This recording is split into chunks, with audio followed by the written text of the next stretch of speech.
Señor, que nos ayudes y nos bendigas en el nombre de Cristo Jesús. Amén. Muy bien, mis hermanos, hoy vamos a estar en Lucas, capítulo 24, versículo 13 al 35.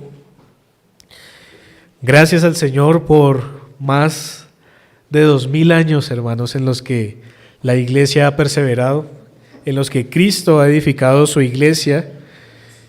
Y la muestra de eso y la prueba de eso es que en el 2023, hoy, todavía estamos reunidos predicando la palabra y adorando al Señor. En el mes de febrero, las redes sociales compartieron algo especial que estaba ocurriendo en una universidad de un lugar llamado Asbury, en Kentucky. Tal vez algunos escucharon. En esta universidad, todos los miércoles a las 10 de la mañana, se lleva a cabo un servicio de adoración al que todos los estudiantes de la universidad están invitados. Sin embargo, el 8 de febrero, luego de que entonaran un coro final para dar fin al servicio, ocurrió algo diferente en este lugar.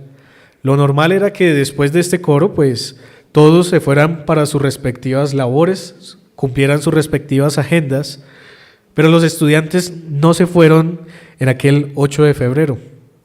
Cuentan ellos mismos que una sensación de intensidad los llenó en ese momento y en vez de irse, se quedaron orando y cantando sin cesar.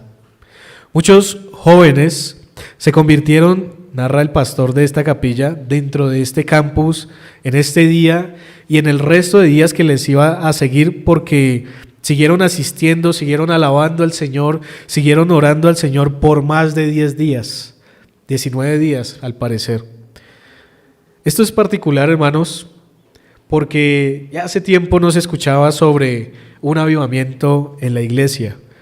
Y aunque queda en criterio de cada uno de nosotros juzgar si es un avivamiento verdadero o no, no obstante, es una noticia que llama la atención entre la iglesia cristiana y nos lleva a pensar en cómo se da un avivamiento y qué es un avivamiento.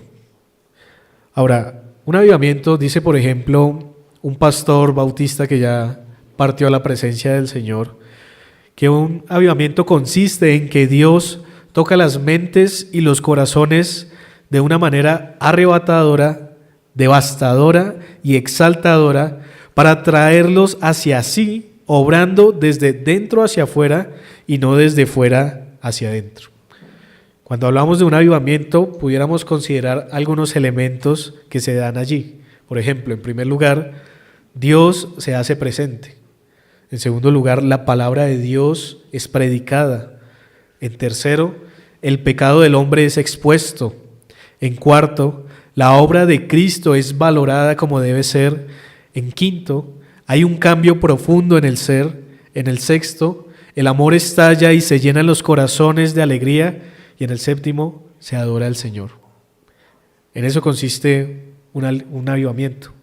Estos elementos son comunes en cada uno de los avivamientos que se ha experimentado o que se ha dicho experimentar a lo largo de la iglesia, ya sea como lo que pasó en Asbury o, por ejemplo, como en el gran despertar en las colonias británicas en el siglo XVIII con John Wesley, con Jonathan Edwards, o el tercer gran despertar con Spurgeon, con Moody, con George Mueller, entre otros avivamientos.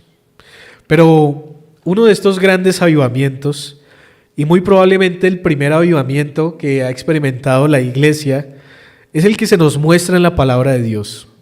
Este avivamiento sucedió en Jerusalén. Sucedió el primer día de la semana y más específicamente el domingo después de la crucifixión de Jesús.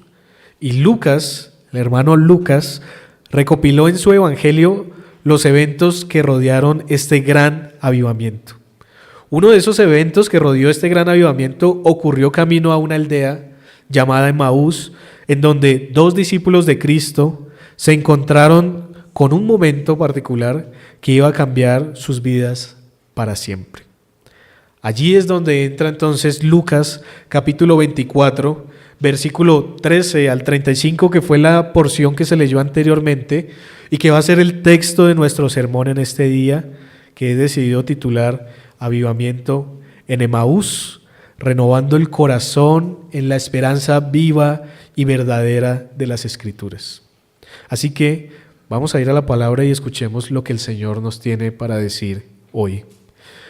En primer lugar, hermanos, lo que encontramos en esta porción particular son las circunstancias de un verdadero avivamiento.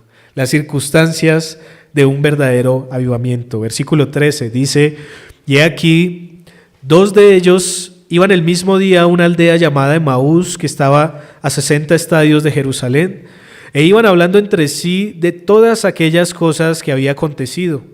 Sucedió que mientras hablaban y discutían entre sí, Jesús mismo se acercó y caminaba con ellos, mas los ojos de ellos estaban velados para que no le conociesen. Así que aquí vamos a ver las circunstancias, y es que el texto nos va a trasladar a 2 discípulos particulares que se encontraban en Jerusalén en el primer día de la semana, luego de la crucifixión de Jesús, y que van de camino a una aldea particular.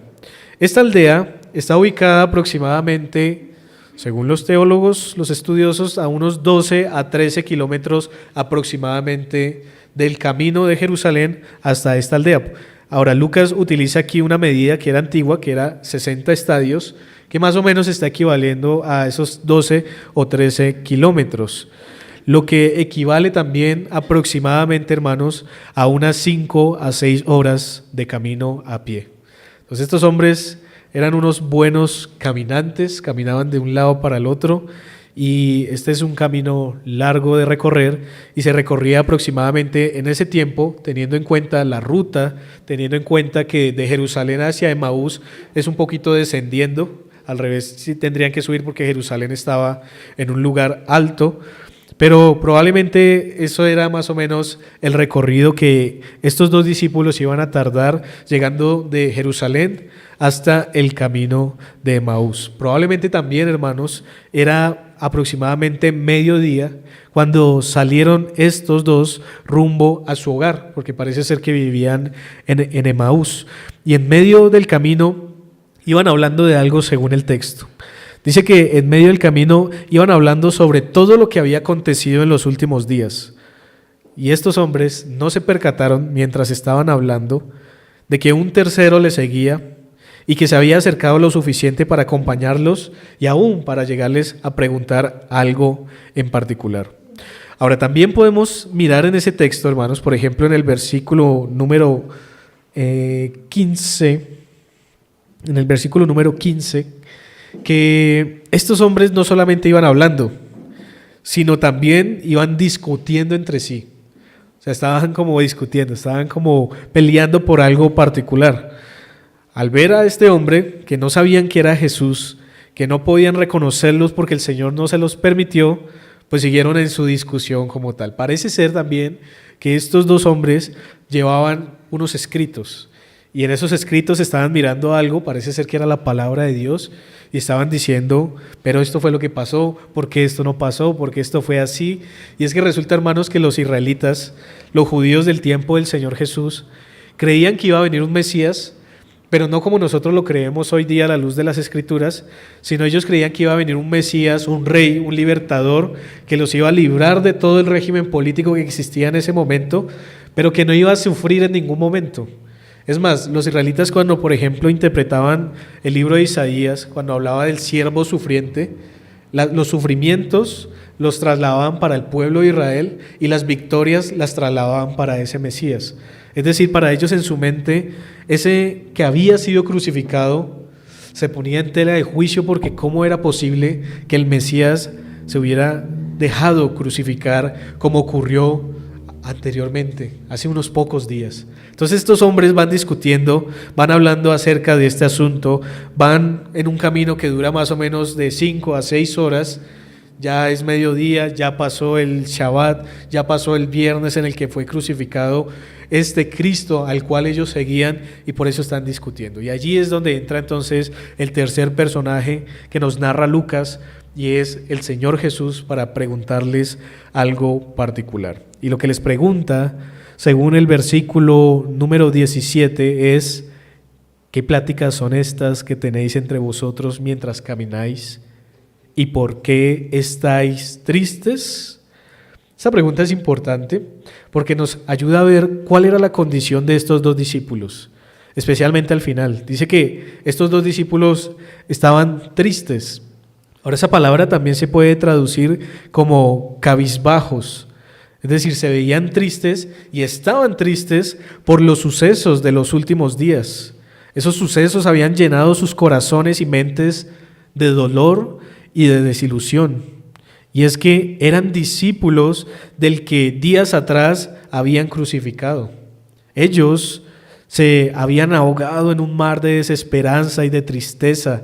Aquel hombre que se hacía llamar el Mesías, el que habían escuchado enseñar, al que vieron agonizando, muriendo en una cruz y sepultado hace pocos días, es aquel a quienes estaban esperando, pero ahora estaba muerto. Ese era el hombre que ellos seguían y del cual tenían la esperanza de una liberación política de su pueblo, de un cambio total, pero había muerto. Y lo único que quedaba en la atmósfera de Jerusalén era silencio y lloro. Dice un teólogo, estos dos amigos de Jesús volvían a Emaús. Era primavera, sin embargo, ellos no escuchaban el canto de las aves, no veían el amanecer de la naturaleza, con pasos aletargados bajo un cielo sombrío, continuaban su camino a casa, de regreso de un entierro. Un ser amado ha sido sepultado, Jesús de Nazaret. ¿Cómo se siente uno, hermanos, inmediatamente después del entierro de un ser querido? Sí, normalmente no hay gozo, sino nostalgia, y más en este caso particular cuando ellos tenían la esperanza puesta en este hombre y en vez de observar un gran triunfo, vieron una derrota hasta ese momento de sus vidas. Es ahí donde al parecer se hace absurda la pregunta que este forastero les está haciendo. ¿No sabe lo que ha pasado? Todo Jerusalén está al tanto, todo Roma está al tanto, y este forastero no sabe lo que ha pasado. Por supuesto que están tristes, por supuesto que están de luto. Ha muerto su líder, ha muerto su amigo, ha muerto, como ellos dicen ahí, este profeta, este que era el Mesías, que se hacía llamar el Mesías, que hizo milagros, que hizo señales, que dijo cosas que nadie más dijo, que reflejó en su vida toda la palabra del Señor y murió. Y este hombre no sabe, pero Jesús sabía, hermanos. Lo que pasa es que Jesús quería despertar el interés de ellos y confrontarlos con la verdad. Versículo 19. Entonces, luego de que uno de estos discípulos que Lucas registra con el nombre de Cleofas le dice: ¿eres tú el único forastero en Jerusalén que no ha sabido las cosas que en ella han acontecido en estos días? Entonces el Señor Jesús dice: ¿qué cosas? Y entonces ellos responden: de Jesús Nazareno, que fue varón profeta, poderoso en obra y en palabra delante de Dios y de todo el pueblo. Esto es interesante, hermanos, porque nos deja ver el conocimiento que tenían estos discípulos. Estos hombres sabían quién era Jesús, al punto de que lo ponen como no Jesús de Antioquía, no Jesús de Jerusalén, sino Jesús de Nazaret, del que se ha escuchado hablar durante estos últimos años en las diferentes regiones. Estos hombres sabían quién era Jesús, pero aún así no tenían esperanza. Sabían, dice el texto, que era profeta. Sabían que hacía señales poderosas. Algunas probablemente estos discípulos las habrían presenciado siguiéndole. Sabían que tenía palabras poderosas que muchas veces habrían escuchado siguiéndole también. Aún sabían con detalle cómo murió. Miren el versículo 20. Dice: y cómo le entregaron los principales sacerdotes y nuestros gobernantes a sentencia de muerte y le crucificaron. Es que no fue Pilato, dicen ellos, no fue Roma, fueron nuestros compatriotas, fueron sus propios gobernantes, fueron sus propios sacerdotes quienes sentenciaron a Jesús a la muerte de cruz. Los dos hombres pusieron la culpa exactamente donde correspondía por la muerte de Cristo. Aún así siguen narrando en el verso 21 lo que les estaba diciendo anteriormente. Dice, pero nosotros esperábamos que Él era el que había de redimir a Israel. Y ahora, además de todo esto, hoy es ya el tercer día que esto ha acontecido. Ahora, la manera de entender correctamente este verso es de la siguiente forma. Es como si ellos dijeran, aún después que Jesús fue crucificado, abrigábamos alguna esperanza que Dios de pronto interviniera y enviara liberación. Pero no ocurrió. No ocurrió el primer día. No ocurrió el segundo día. Y ya es el tercer día y aún no vemos que las cosas mejoren. Ellos no estaban esperando la resurrección de Cristo. Ellos no estaban atentos a que en el tercer día Él había dicho que iba a resucitar. Ellos estaban desesperanzados porque veían que la opresión seguía de parte de Roma, que su pueblo no había sido librado ni el viernes, ni el sábado, ni el domingo, y ya es mediodía y mejor vámonos para la casa porque no hay nada más que hacer. Versículo 22. Aunque también nos han asombrado unas mujeres de entre nosotros, las que antes del día fueron al sepulcro, y como no hallaron su cuerpo, vinieron diciendo que también habían visto visión de ángeles, quienes dijeron que Él vive. Y fueron algunos de los nuestros al sepulcro, y hallaron así como las mujeres habían dicho, pero a Él no le vieron. Miren, interesante que dice el versículo 21 nuevamente, pero nosotros esperábamos. ¿Y saben por qué esperaban? Porque en el momento en que Cristo les pregunta, ya no estaban esperando más. Esperábamos en tiempo pasado. Ya nuestra esperanza se perdió. Ya la esperanza había acabado. Y a pesar de que algunas mujeres, pero es que noten también lo interesante, y es que en ese tiempo el testimonio de las mujeres no valía. La mujer era denigrada en la sociedad. Y es Cristo, interesantemente, que se presenta primero a las mujeres. Es Cristo el que manda también a estos ángeles, en este caso, en este evento que Lucas nos narra, para que anuncien a esas mujeres de primera mano, para mostrar cuál es la condición de las mujeres delante del Señor. Pero los discípulos no creían. Cuando escucharon a esas mujeres hablar, no creían, al punto entonces que otros discípulos fueron corriendo, no vieron los ángeles, pero no vieron el cuerpo, y probablemente su esperanza también se estaba agotando, al punto de que estos discípulos, estos dos, ya sabían esta información. Por eso digo que fue a mediodía probablemente que salieron el día del Señor, porque estas mujeres fueron temprano y eso se esparció todo lo que ellas estuvieron diciendo en ese momento. Corrieron a Jerusalén a decir que se había aparecido estos ángeles, que se había desaparecido el cuerpo del Señor, pero los apóstoles y los discípulos estaban desanimados totalmente. Ellos experimentaron la muerte de un ser querido. Y como les decía, a veces nosotros como cristianos tenemos la esperanza puesta de que muchos de nuestros seres queridos, de nuestros hermanos en la fe, parten a la presencia del Señor a descansar. Parten a la presencia del Señor a reposar de sus obras. Parten a la presencia del Señor para esperar ese día en el que serán transformados juntamente con sus cuerpos resucitados y vivirán eternamente con el Señor. Mientras nosotros nos quedamos acá luchando contra los apetitos de la carne, corriendo la carrera que el Señor nos ha puesto, y en vez de sentirnos alegres por ellos, ¿cómo nos sentimos? Y es algo normal que nos sintamos de esa manera, y es la forma en la que nosotros podemos comprender que estos discípulos, pese a todo, imagínense ver al Señor Jesucristo colgado en esa cruz, al que se reía con ellos, al que compartía el pan con ellos, con el que celebraron una última cena, con el que escucharon en el monte de los olivos, con el que escucharon en una barca, al que seguían, el que hacía milagros. ¿Cómo se sentirían en ese momento de ver ensangrentado a ese hombre allí, agonizando desde las 9 de la mañana hasta las 3 de la tarde, cuando exhaló su espíritu? Porque no murió en media hora, duró horas allí colgado. Y probablemente estos dos hombres alcanzaron a observar esa situación. Ellos sabían también que después de las 3 de la tarde Jesucristo había muerto y que un hombre llamado José de Arimatea había hecho todo lo posible por bajar el cuerpo del Señor Jesucristo y llevárselo a una sepultura en una peña.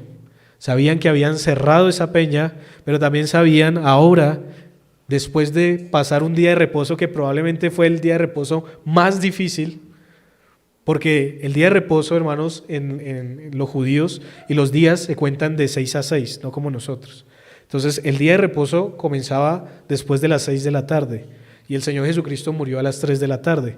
Es decir, en ese periodo de 3 horas fue que se bajó el cuerpo, se sepultó, se arregló, y las mujeres que lo estaban arreglando, que eran de Galilea, entonces tuvieron que esperar porque comenzaba el día de reposo, y en el día de reposo no se podía hacer nada más. Entonces el Señor Jesucristo quedó allí sepultado. ¿Cómo sería ese día, hermanos? ¿Cómo sería el silencio tal vez en ese día del reposo? No solamente cesaron sus obras, sino probablemente cesaron sus palabras. Y entonces estos dos hombres que van saliendo el domingo, vienen de ese día de reposo, en silencio, en congoja, en meditación, en duda. Porque la razón por la que nosotros muchas veces no dudamos a comparación de ellos es porque Cristo les había prometido algo que iba a llegar más adelante. Y era ese denuedo y ese convencimiento que el Espíritu Santo podía dar y que dio en el día de Pentecostés y que hoy día nosotros podemos experimentar con mayor ferviencia. Pero ellos no tenían eso. ¿Cómo se sentirían? Y entonces por eso narran todo esto y dicen, lo mataron, lo entregaron. Algunos dicen que resucitó, algunos dicen que no lo vieron, algunos dicen que vieron ángeles. Nosotros no creemos eso. El pueblo sigue igual, seguimos igual, estamos tristes, vámonos para la casa, estamos cansados. Casi siempre, hermanos, muy dentro de nosotros mismos, albergamos que una noticia, sea grande o pequeña, una oportunidad que tenemos, que estábamos esperando, llegue de forma alentadora, ¿no? Por más grande o pequeño que sea lo que estamos esperando, normalmente no tenemos una expectativa negativa. Y cuando no se da como nosotros queríamos, pues nos sentimos mal. Tal vez esa sensación para nosotros pasa rápido dependiendo de lo que estábamos esperando. Tal vez una oportunidad de trabajo, tal vez una oportunidad de viajar, pero cuando no se nos da, pese a todo, muy en lo profundo, a pesar de que seamos muchas veces negativistas y digamos no lo queremos o no se nos va a dar, muy en lo profundo tenemos la esperanza de que sí, de que tal vez voy a poder viajar, de que tal vez voy a conseguir ese trabajo, esa esposa, ese esposo que quisiera, un hijo, alguna de estas cosas. Pero cuando no, nos sentimos mal. Tal vez esa sensación pasa más rápido de lo que esperábamos, pero en el caso de estos discípulos, lo que ellos esperaban era ver un gran cambio, una liberación de la opresión de sus gobernantes, pero el viernes, pronto a acabarse a las 3 de la tarde, ven cómo bajan a Jesús de la cruz, ven cómo van y lo sepultan y nada ha pasado ni el primer, ni el segundo, ni el tercer día y ya se va oscureciendo porque tenemos que ir a caminar hasta nuestra aldea que está de 4 a 5 horas y no podemos caminar de noche porque es un tramo largo, solo, peligroso tal vez, estamos cansados, queremos ir a descansar. Allí es donde entonces pasa algo particular y estamos viendo las circunstancias de un avivamiento, ¿notan? Entonces, normalmente las circunstancias en un avivamiento es tristeza, es desaliento. Y un avivamiento, hermanos, no importa si es de 1,000 personas, de 10,000 personas o de una sola persona. Aquí nosotros vamos a ver cómo estos dos hombres van a ser parte de un gran avivamiento que se presentó en la iglesia de Jerusalén. Pero con una persona es suficiente para avivar. Y para Cristo fueron suficientes 2 hombres que iban camino a Emaús, pobres, porque era una aldea, para hablarles y preguntarles, ¿por qué están tristes? Ellos responden todo esto y probablemente se quedan en silencio, probablemente con nostalgia, se quedan allí callados. Y ahí es donde entonces el versículo 25 nos narra qué fue lo que les dijo el Señor Jesucristo. Entonces Él les dijo, oh insensatos y tardos de corazón para creer todo lo que los profetas han dicho. ¿Qué espera uno cuando está desconsolado? Que lo animen, ¿cierto? Que le den la palmada en la espalda y le digan a uno, pobrecito. ¿Qué hizo el Señor? Lo regañó. Les dijo, ustedes son torpes y son tardos. Esa palabra insensatos es una palabra que se puede traducir como torpeza, como alguien que no obedece, que alguien que es como bruto, algo así es lo que traduce esa palabra. Entonces les está diciendo, ustedes son torpes, ustedes son un forastero que según ellos no conocía la situación, de un momento a otro les está diciendo que son torpes y tardos de corazón. ¿Para qué? Para creer todo lo que los profetas han dicho. Entonces noten el impacto de que supuestamente no sabía nada y ahora los está exhortando, y esa exhortación que les está dando está atravesando el corazón de ellos en ese momento, porque ¿de qué está hablando este forastero? Verso 26. ¿No era necesario que el Cristo padeciera estas cosas y que entrara en su gloria? No confían en lo que le está diciendo el Señor. Ustedes saben, pero no confían en todo lo que los profetas han dicho hasta este momento. Jesús, cuando dice profetas, está aludiendo a la Escritura. Es una forma en la que se mencionaba la Escritura. Ellos estaban enfocados tanto en la desesperanza y como no veían que este forastero era Jesucristo, no creían. Pero su fe no debía estar fundada en la verdad que en ese momento habían olvidado luego. Por supuesto que sí. Su fe debería estar fundada no en lo que ven, sino en lo que las palabras de Dios dicen. Y ellos no creían, y como uno a veces dice, ¿no? Hasta no ver, no creer. Y Él les dice, si piensan así, son insensatos y tardos de corazón. Son torpes y necios porque a pesar de haber visto y haber escuchado el Evangelio, no confían en el Evangelio. ¿No era necesario que pasaran todas estas cosas? ¿No era necesario que se cumpliera la Escritura como Dios mismo había predicho, como los profetas habían anunciado? Entonces, ¿por qué están así? ¿Por qué están desesperanzados? Es lo que el Señor les está diciendo. El Señor está denunciando el pecado de estos dos discípulos. La incredulidad, que no eran creyentes. Y es que eran insensatos realmente, hermanos. Eran judíos que debían saber la Biblia. Estuvieron con Jesús, que Él mismo les enseñó todas estas cosas. Incluso las últimas palabras de Jesús antes de morir son citas del Antiguo Testamento y aún así no creían. A veces nosotros actuamos de la misma forma. Decimos creer, le seguimos, hablamos de Él, pero no confiamos. Estamos tristes como estos discípulos, como si no tuviéramos esperanza. Qué gran contradicción en la que vivimos. Es la contradicción en la que estaban viviendo estos dos. Somos discípulos, pero estamos tristes. Y nosotros también. Somos discípulos, pero qué desesperanza. Ahora, vamos a pasar a algo también importante que Lucas nos está relatando aquí. Y en segundo lugar, ya vimos las circunstancias. Ahora veamos cuál es el fundamento de un verdadero avivamiento.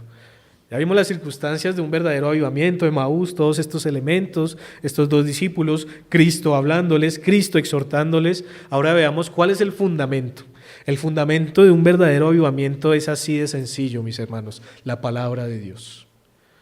No tenemos que esperar que caiga fuego del cielo, no tenemos que esperar a que se presente un ángel delante de nosotros, que toque una trompeta, no tenemos que esperar sueños y visiones, sino la palabra de Dios. Vamos a seguir leyendo ahí en el versículo 27 que dice, y comenzando desde Moisés y siguiendo por todos los profetas, les declaraba en todas las escrituras lo que de él decían. Ahora, esta es una manera en la que Lucas está resumiendo lo que probablemente habrán sido horas de intensa instrucción bíblica a lo largo de ese camino, mientras llegaban a Emaús. En resumen, él registra que Jesús les demostró o que Jesús interpretó la palabra de Dios para mostrarles quién era Cristo y desde dónde lo hizo. Moisés y los profetas. Ustedes saben que Moisés y los profetas es una forma en la que también se menciona las escrituras del Antiguo Testamento. Moisés por los primeros 5 libros de las escrituras que fueron escritos por Moisés, el Pentateuco, y los profetas para añadir todos los libros históricos, poéticos y proféticos. Es una forma en la que la Biblia habla sobre el Antiguo Testamento. Es decir, que ¿qué hizo Jesús después de decirles torpes, lentos? Dijo, miren, Exacto, les dijo, miren, no pueden entender, miren, les voy a mostrar. Y les voy a mostrar desde dónde. Desde Génesis, les voy a mostrar desde Éxodo, desde Levítico, desde Números, desde Deuteronomio. Vamos a pasar por los libros históricos, vamos a pasar por los Salmos, vamos a mirar qué decía Isaías, qué decía Malaquías, qué decía cada uno de estos libros acerca del Cristo y de las cosas necesarias que debían pasarle a este Cristo. Yo creo, hermanos, que probablemente Jesús fue a Génesis 3:15 y dijo, ¿leen esto? Está hablando de Cristo. Fue a Éxodo, fue a Deuteronomio, donde dice Moisés, profeta en medio de ti levantaré a otro que es Cristo, a ese deben escuchar. Y dijo, ese era el Cristo. Probablemente él fue también a Isaías, a un texto que dice así, con todo eso, Jehová quiso quebrantarlo, sujetándole a padecimiento, y cuando haya puesto su vida en expiación por el pecado, verá linaje, vivirá por largos días, y la voluntad de Jehová en su mano prosperará. Isaías 53:10, y les habrá dicho, esto habla del Mesías, esto habla de Cristo, del que ustedes están desesperanzados en este momento. Probablemente les habrá mostrado profecías que hablaban de su sufrimiento, de su humillación, de su escarnecimiento, del repartir las vestiduras, como dicen los salmos, de su resurrección también, y de todos estos temas que desde Moisés a los profetas debía entenderse.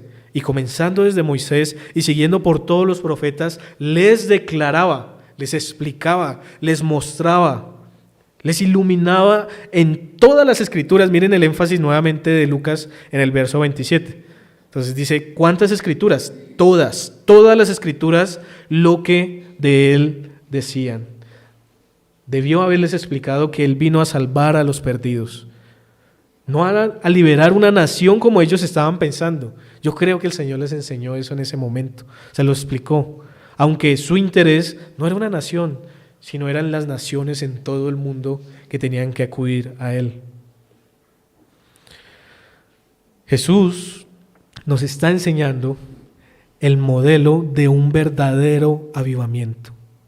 Y es que la fuente, el fundamento de ese avivamiento es la palabra de Dios, hermanos.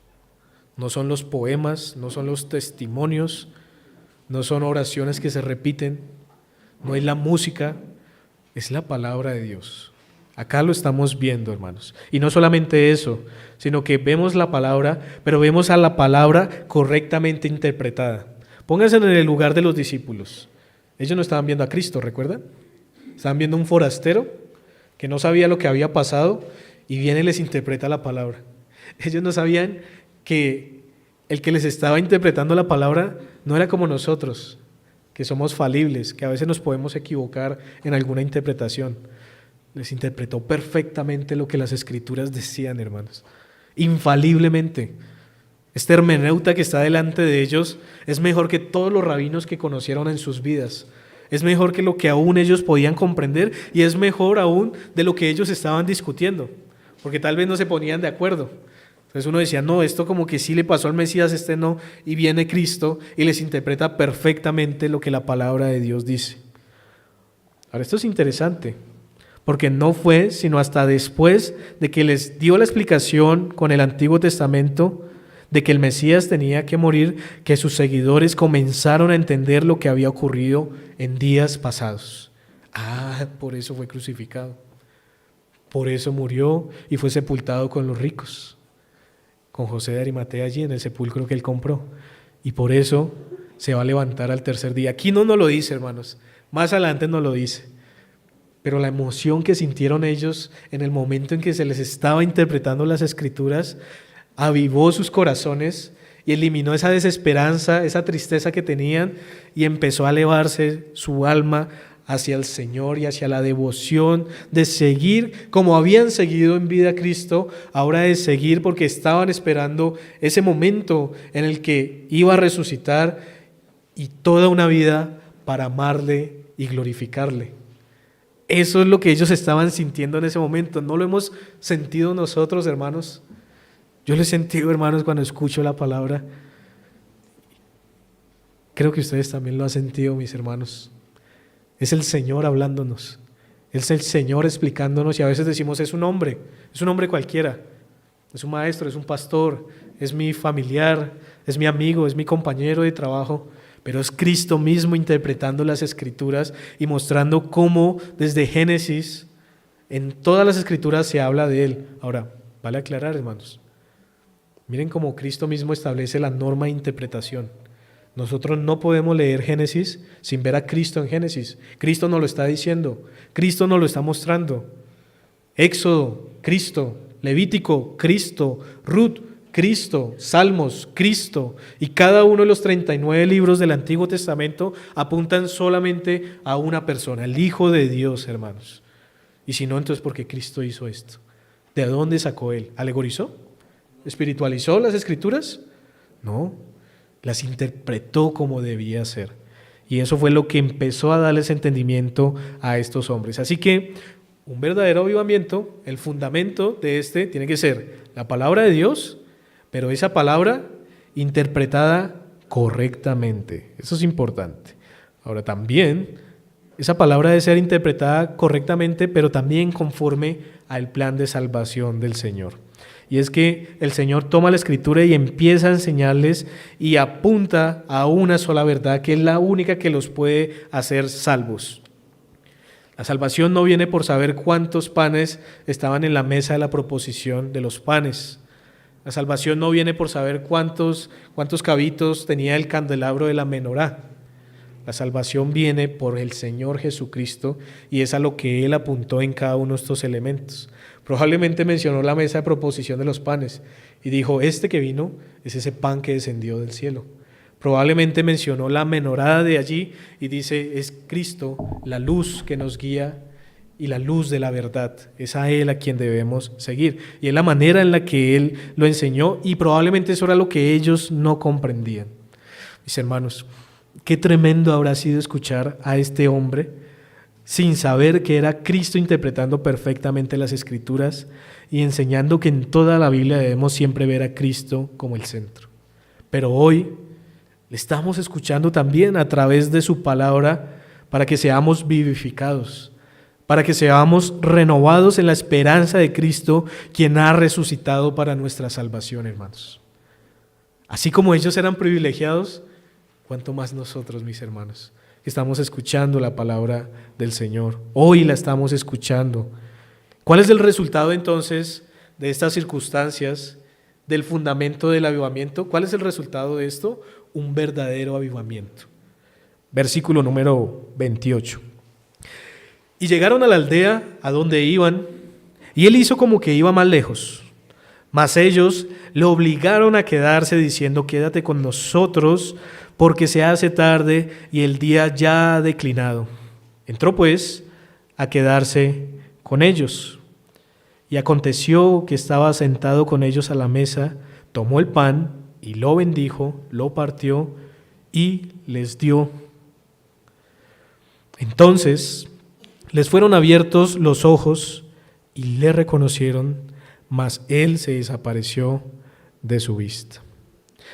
Este es el resultado de un verdadero avivamiento, hermanos. En primer lugar, resulta en entendimiento. Entrando ya en casa, invitándolo a cenar, es que ellos pudieron ver quién realmente era este forastero que les ha estado enseñando durante horas. Horas en las que no se cansaron probablemente, horas en las que no se aburrieron, en las que no se distrayeron de cada asunto particular que Cristo les estaba enseñando. Ahora, ¿cómo lo reconocieron? Probablemente, hermanos, cuando el Señor les quitó el velo de los ojos, vieron las marcas de los clavos en las manos mientras alzaba el pan y lo partía y se los daba. Probablemente reconocieron el rostro de este quien les venía hablando que hasta ese momento no lo habían visto. Probablemente mientras levantaba el pan antes de partirlo, pensaron en ese momento que los apóstoles les habían contado de una última cena en donde había partido el pan, en donde les había dado la copa. En ese momento tal vez recordaron eso y se les hizo extraño hasta el momento en que Él lo bendice y se los da y se abren sus ojos. Apenas alcanzaron a darse cuenta quién era Él. Eso es lo que pasa, hermanos, cuando nosotros entendemos la palabra del Señor. La leemos, creemos que es la Biblia, decimos sí, pero no confiamos en ella. Pero cuando realmente buscamos cómo toda la Biblia apunta a una sola persona, que es el Señor Jesucristo, el velo de nuestros ojos es quitado. Y un día fue quitado si somos creyentes y vimos a Jesucristo por la fe. Ahora, el resultado de un verdadero avivamiento es un buen entendimiento, un correcto entendimiento. ¿Qué dice el verso 32? Dice, y se decían el uno al otro, ¿no ardía nuestro corazón en nosotros mientras nos hablaba en el camino y cuando nos abría las Escrituras? Ahora yo creo, hermanos, no estoy seguro, que probablemente esas Escrituras que él abría no las traía el forastero, las traían ellos. Y eran con las que iban discutiendo y él tomó esas Escrituras y les mostró todo lo que iba a decir, probablemente. Puede ser una manera de verlo. Y entonces ellos dejan ver que en el camino no se sentían sin nada. En el camino ardían sus corazones cuando escuchaban la palabra del Señor, hermanos. En el camino ardía en su corazón cuando decía, este que murió va a resucitar, este va a reinar, este nos va a librar. Es así como lo entendió Moisés, es así como lo entendió Jeremías, como lo entendió Isaías, como lo entendió Habacuc, como lo entendió Oseas. Es así como nosotros lo debemos entender hoy también. Jesucristo resucitó, mis hermanos, y a veces decimos, sí, resucitó, pero nuestro corazón, ¿dónde está? Estamos desesperados, desesperanzados, estamos tristes, estamos agobiados, y sí, hermanos, es difícil. Yo lo sé también, hermanos. Yo sufro también, sufro por mi pecado, por mi orgullo también, enfermedades, injusticias, tal vez unos más que otros. Pero estos hermanos, en su pobreza, fueron a Jerusalén, volvieron con la misma actitud que a veces tenemos nosotros y hubo un gran avivamiento por misericordia del Señor. Dios hubiera dicho, son dos insignificantes hombres que no valen la pena. Pero como no depende de los hombres, sino depende de la grande misericordia que el Señor tiene, aún puede ser que hoy, en medio de nosotros, no necesitemos alzar nuestras manos y decir, estamos siendo avivados, porque eso no lo vemos en las Escrituras. Vemos corazones ardiendo de pasión por el Señor, hermanos. Corazones que quieren amar a Dios, corazones que quieren adorar al Señor, corazones que quieren vivir conforme a Dios. ¿Queremos eso realmente? ¿Por qué estamos tristes? ¿Queremos eso realmente? ¿Creemos esto realmente? ¿Por qué estamos sin esperanza? Porque a veces vivimos como el mundo vive, sin esperanza. Hermanos, que la palabra de Dios nuevamente nos exhorte, como hizo Cristo con estos dos hombres, pero nos anime al mostrarnos todo lo que dice acerca de Cristo. Y es que no solamente resulta en un correcto entendimiento, sino resulta en testimonio de la verdad. ¿Qué hicieron ellos? Dice el verso 32 nuevamente, y se decían el uno al otro, ¿no ardía nuestro corazón en nosotros mientras nos hablaba en el camino y cuando nos abría las Escrituras? ¿Y qué hicieron inmediatamente? Y levantándose en la misma hora. Ahora, yo les dije que más o menos fue mediodía. El camino son de 5 a 6 horas. ¿Qué hora era más o menos? Eran como las 6 o las 7 aproximadamente. Por eso fue que le dijeron a Cristo, quédate porque ya se hizo de noche. Pero a esa hora, que era tarde, se levantaron en ese mismo momento y dijeron, no nos importa la hora. Acabamos de comer, estamos cansados, pero es que esta noticia la tienen que saber los demás. Y se levantan y ¿qué hacen en el versículo 33? Dice, volvieron a Jerusalén, otra vez, de ida otra vez hacia allá. De ida otra vez a la capilla de Fontibón, otra vez a dar testimonio, a amar al Señor. ¿Saben que cuando ustedes vienen acá, hermanos, cuando yo vengo acá, estamos dando testimonio? Estamos dando testimonio de que Jesucristo ha resucitado, porque cada domingo nos reunimos con esa convicción. Los vecinos de acá saben que nos reunimos, nuestros familiares saben que nos reunimos, los vecinos de nuestras casas saben y les estamos dando testimonio como estos, que aunque estaban cansados, porque muchas veces estamos cansados también, nos levantamos y vamos. ¿Y hacia dónde fueron? A Jerusalén, donde estaba la iglesia, y donde todavía habían muchos reunidos porque estaban orando, pero estaban desesperanzados también. Versículo 33 dice: y levantándose en la misma hora volvieron a Jerusalén y hallaron a los 11 reunidos y a los que estaban con ellos. ¿Qué decían? Entonces, cuando ellos llegaron a decirles: el Señor Jesús se nos ha aparecido y nos ha dicho todas estas cosas porque ha resucitado, no los dejaron hablar. Porque habían otros que decían: ha resucitado el Señor verdaderamente y ha aparecido a Simón. El testimonio de las mujeres era cierto, se nos ha aparecido a nosotros. Y todos están como: ¿será?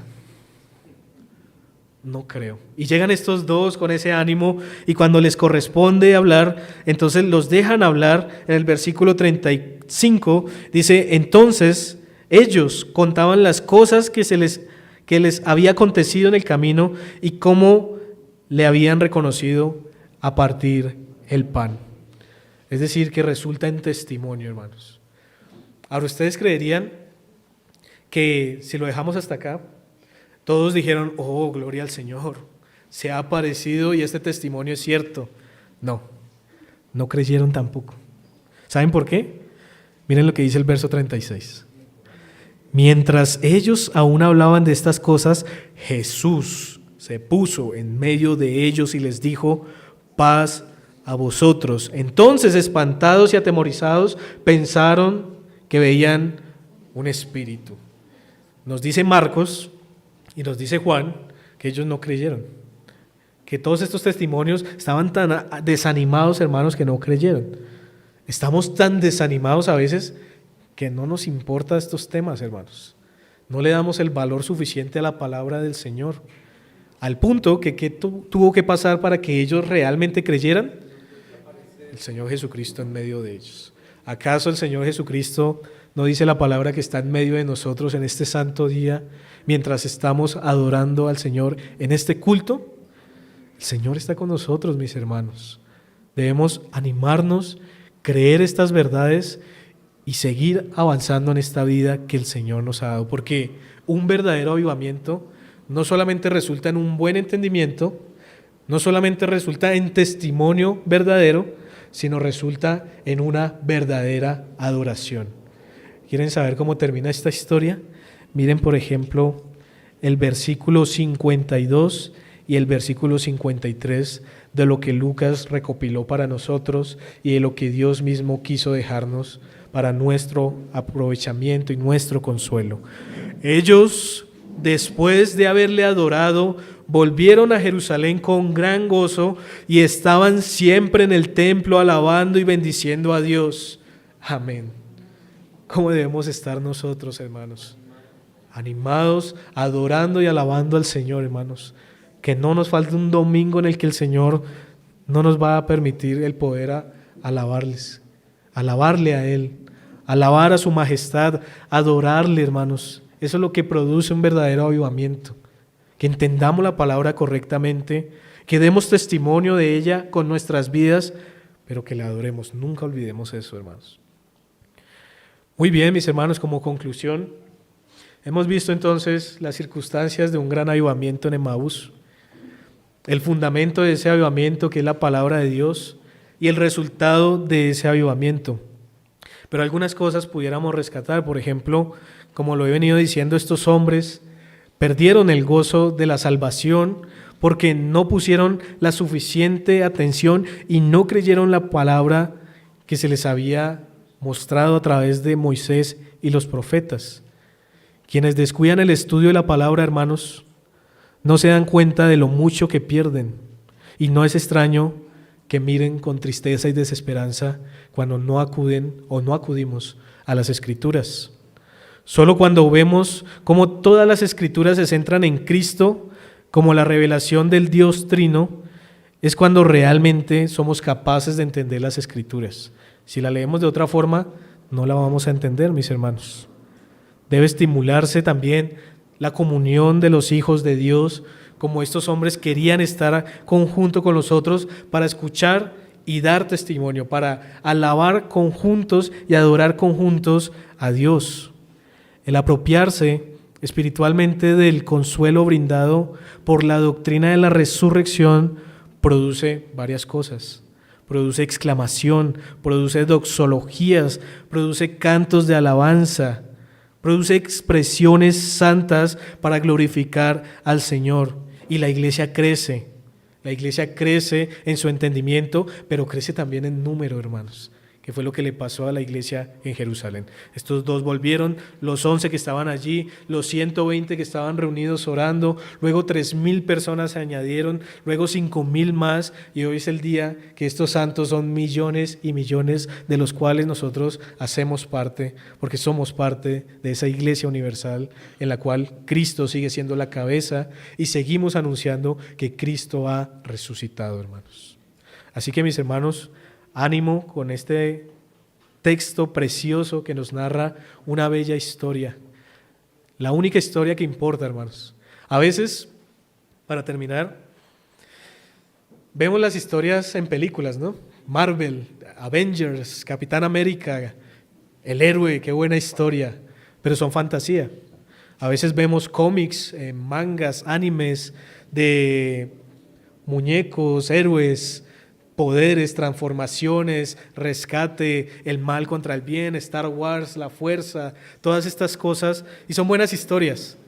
A veces las novelas son malas historias, pero cuentan una historia y tienen un desenlace, ¿cierto? Hay un héroe, hay un villano también. Hermanos, esta es la única historia que es real, que es bella, que es incomparable. Si quieren ver a un héroe, vean a Cristo Jesús. Si quieren ser parte de una historia, sean parte de la historia de la salvación, mis hermanos. Amén. Vamos a orar. Oh Señor, te damos mil gracias en esta mañana por tu palabra bendita. Que seas tú usándola, Señor, para avivar esos dones que tenemos, Señor. Avivar también esa disposición a amarte, Señor, a servirte, a glorificarte. Gracias, Señor, por tu palabra preciosa, en la cual vemos un tesoro que queremos tener y entender, por medio de la cual también, Señor, tú nos impulsas a anunciar tus virtudes y las verdades que encontramos allí, pero sobre todo también, Señor, nos permites adorarte y regocijarnos al alabarte, al escucharte, al ofrecernos, Señor, como sacrificio vivo a ti. Bendito eres, Señor, ayúdanos aprovechar todo esto y que así como tal vez, Señor, tú obraste allí en Asbury, como obraste realmente en Emaús, obres en nuestra iglesia local y en cada uno de nosotros, en nuestra localidad y en nuestro país y en todo el mundo, Señor. A ti sea la gloria por los siglos de los siglos. Amén.